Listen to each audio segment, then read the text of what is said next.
नमस्कार। Professor S Narayan Raju YouTube channel में आप सबका मैं स्वागत करता हूँ। आज ब्रह्मगीत सार की श्रृंखला में और एक विषय पर हम चर्चा करेंगे। सबसे पहले सूरदास सबसे प्रथम महाकवि है ब्रह्मगीत सार पर जो लिखा है, लेकिन भंवर के बारे में तो अनेक संदर्भ में भंवर का प्रसंग तो है, लेकिन भंवर से संबंधित भंवर को मुख्य केंद्र में रखकर संपूर्ण काव्य की जो सृष्टि की है तो वो सूरदास ने ही सबसे पहला प्रयत्न किया है। प्रयत्न क्या, इसमें 100% सफलता भी हासिल की है और आज तक लगातार अनेक कवि लोग इस भंवर से संबंधित ब्रह्मगीत के प्रसंग या काव्य या चुटपुट प्रयत्न बहुत किए हैं, लिख रहे हैं और आगे भी लिखेंगे। लेकिन इस परंपरा में अब तक सूरदास से लेकर अब तक इस ब्रह्मगीत के परंपरा में कितने लोग लिखा है और उनकी विशेषताएं क्या है, इन सब में सूरदास कृत ब्रह्मगीत की विशेषताएं क्या क्या है, आज हम चर्चा करने जा रहे हैं। ब्रह्मगीत परंपरा में या ब्रह्मगीत काव्य परंपरा में सूरदास कृत ब्रह्मगीत की जो विशिष्टता या ब्रह्मगीत के वैशिष्ट्य से संबंधित विभिन्न विषयों पर हम चर्चा करेंगे। सबसे पहले भंवर शब्द किसके लिए प्रतीक है, इस पर हम चर्चा करेंगे। हम सब जानते हैं भंवर रसलोलुप एवं प्रेम प्रवंचक रसिक का प्रतीक है, क्योंकि यह भी किसी एक कली या एक पुष्प का रसपान नहीं करता और इसके हृदय में कभी स्थिरता नहीं होती। यह सदैव एक पुष्प से दूसरे पुष्प पर मंडराता हुआ अनेक पुष्पों का रसपान करता रहता है और किसी भी सुंदर से सुंदर एवं रसीले पुष्प का परित्याग करने में इसे तनिक भी देर नहीं लगती। अतएव रस के मर्मज्ञ सुकवियों ने जब पुष्प के समान नारी के सुकुमार कोमल एवं सरस हृदय में पल्लवित प्रेम का परित्याग करके किसी पुरुष को अन्य कामिनियों के साथ रमण करते देखा तो उसे भ्रमर नाम से संबोधित किया और पुरुष की प्रवंचकता एवं सुकुमारी नारी की विरह व्यथा से भरे हुए गीतों को आमतौर पर ब्रह्मगीत के नाम से अभिहित किया है। अब हिंदी साहित्य के अंतर्गत क्या क्या हुआ है हम देखेंगे। हिंदी साहित्य के अंतर्गत शुद्ध ब्रह्मगीत के प्रणेता सर्वप्रथम सूरदास ही है। सूर ने अपने ब्रह्मगीत में ना तो केवल गोपियों के उपालंब एवं विरह व्यथा का वर्णन किया है, अपितु नंद एवं यशोदा के वात्सल्य की भी अद्भुत झांकी अंकित की है। सूर के इस ब्रह्मगीत में व्यंग्य विनोद, हास परिहास एवं उपालंब के साथ साथ विरह व्यथा का जो सरस वर्णन मिलता है वैसा अन्यत्र कहीं दिखाई नहीं देता। यह ब्रह्मगीत उक्ति वैचित्र्य एवं विनोदशीलता के साथ साथ विरह की समस्त अंतरदशाओं से परिपूर्ण होने के कारण सर्वश्रेष्ठ माना जाता है। हम सब जानते हैं विरह की जो 11 अंतरदशाएं हैं। सूर के ब्रह्मगीत में विरह की संपूर्ण 11 अवस्थाओं का चित्रण हम देखते हैं। सूरदास के पश्चात जिस ब्रह्मगीत का उल्लेख आवश्यक है वह है नंददास का भंवर गीत। नंददास ने भंवर गीत नाम से ही एक छोटी सी पुस्तक लिखी है। अष्टचाप के कवियों में नंददास का वैसे भी श्रेष्ठ स्थान है, पर इस भंवर गीत के द्वारा उनकी कीर्ति और भी अधिक बढ़ी है। नंददास ने उद्धव को गोपियों के प्रेम से प्रभावित दिखलाया है।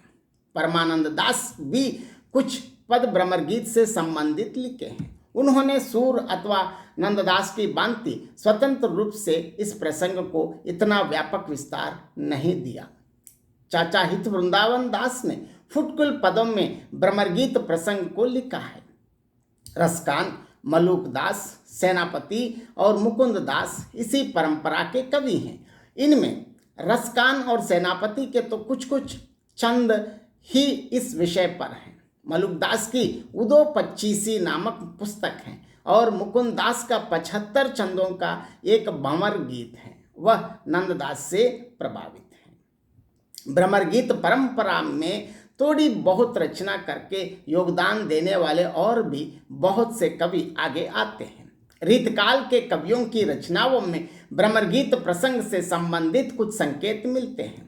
उनकी रचनाओं में मधुकर, मधुप, भंवर और उदो आदि शब्दों का प्रयोग करने से भावाभिव्यक्ति मिलती है, पर उनके भाव वास्तव में श्रृंगार की बातों को किसी न किसी माध्यम से रखने के हैं। केवल मधुप आदि शब्द का जो अपने शब्द मधुप आदि शब्दों को प्रयोग करने मात्र से ही उनकी गणना भ्रमर गीत के अंतर्गत नहीं करना चाहिए। सत्यनारायण कविरत्न ने भ्रमर गीत के प्रसंग के संबंध में नवीन उद्भावनाएं की हैं। भ्रमर गीत प्रसंग को उन्होंने भ्रमर दूत के नाम से प्रस्तुत किया है। भ्रमर गीत प्रसंग का वर्णन करने वाले अन्य कवियों की तरह इन्होंने अपनी अभिव्यक्ति का आधार श्रीमद् भागवत को नहीं बनाया। आधुनिक वातावरण को, देश की स्थिति को यशोदा के द्वारा कहलवाया है। जगन्नाथ दास रत्नाकर का उद्धव शतक इस परंपरा का उल्लेखनीय ग्रंथ है। जितने भी भ्रमर गीत हैं उन सब की विशेषताओं का समावेश इस अकेले ग्रंथ में ही हो गया है। रोचकता की दृष्टि से इसका अपना महत्वपूर्ण स्थान है। तर्क का भी इसमें समावेश है। निर्गुण ब्रह्म के समक्ष सगुण भक्ति को रखकर उसकी श्रेष्ठता भी प्रतिपादित की गई है। अयोध्या सिंह उपाध्याय हरिवौध का प्रिय प्रवास एक महत्वपूर्ण ग्रंथ है। इस ग्रंथ में प्रणय के साथ साथ अपने भी अनेक विशेषताएं हैं और साथ में यह भी ज्ञातव्य है कि इसमें श्री कृष्ण की कथा का नवीन रूप प्रस्तुत हुआ। श्री कृष्ण के काव्यों को सामाजिकता के दायरे में घुमाकर इस ग्रंथ को आधुनिकता का सराहनीय प्रभाव है। कृष्ण के प्रवास की इस कथा में भ्रमर गीत का प्रसंग भी आ गया है, अतः यह ग्रंथ भी भ्रमर गीत परंपरा की एक कड़ी है। साथ में ही यह भी बात है कि अपने नवीन दृष्टिकोण को रखने के कारण इस ग्रंथ का भ्रमर गीत परम प्रसंग भी अपने आप में नवीन है। भ्रमर गीत परंपरा के प्रसंग में मैथिली शरण गुप्त की भी एक रचना आती है। उन्होंने अपने पुस्तक द्वापर में इस प्रसंग का संयोजन किया है। आधुनिक युग में भी कुछ रचनाएं भ्रमर गीत को लेकर हुई हैं। ऐसे कवियों में द्वारिका प्रसाद मिश्र, डॉक्टर रमाशंकर शुक्ल रसाल, हरदेव सहाय, जगन्नाथ सहाय आदि के नाम भी लिए जाते हैं। सूरदास ने अपने भ्रमर गीत में मानव हृदय के सूक्ष्माति सूक्ष्म भावों का जो मनोवैज्ञानिक चित्रण किया है तथा व्यंग्य एवं उपालंब के साथ विरह वेदना की जो मार्मिक अभिव्यंजना की है, वैसा कार्य कोई अन्य कवि नहीं कर सका है। सूर का भ्रमर गीत वास्तव में विरह एवं प्रेम के जल का एक अगाध पयोधी है, जिसमें व्यंग्य एवं उपालंब की लघु लहरें हैं। उद्धव संदेश के झंझावात से आलोड़ित वेदना एवं व्यथा की तरंगे हैं और भक्ति की बड़वाग्नि भी। इसी में सूर के भ्रमर गीत का प्रत्येक पद मार्मिक एवं सजीवता में अन्य सभी कवियों से अधिक उत्कृष्ट है और पूर्ववर्ती सभी कवि सूर की जोटन सी जान पड़ते हैं। सूर के भ्रमर गीत में निस्संदेह वियोग श्रृंगार का उत्कृष्ट रूप विद्यमान है। उसमें निर्गुण साधना पर सगुण साधना की विजय दिखाई गई है और गोपियों के उत्कंठ प्रेम, दृढ़ विश्वास एवं उत्कृष्ट भक्तिभाव की सुंदर एवं सजीव झांकी प्रस्तुत की गई है, जिसे देखकर ज्ञान का प्रचंड आधार उद्धव भी अपना संपूर्ण ज्ञान भूल जाते हैं और निर्गुण ब्रह्म का उपदेश छोड़कर सगुण ब्रह्म के उपासक हो जाते हैं। यही कारण है कि भ्रमर गीत की इस सुदीर्घ परंपरा में सूर का भ्रमर गीत हिंदी की आरंभिक रचना होकर भी सर्वश्रेष्ठ है कहने में कोई अतिशयोक्ति नहीं है।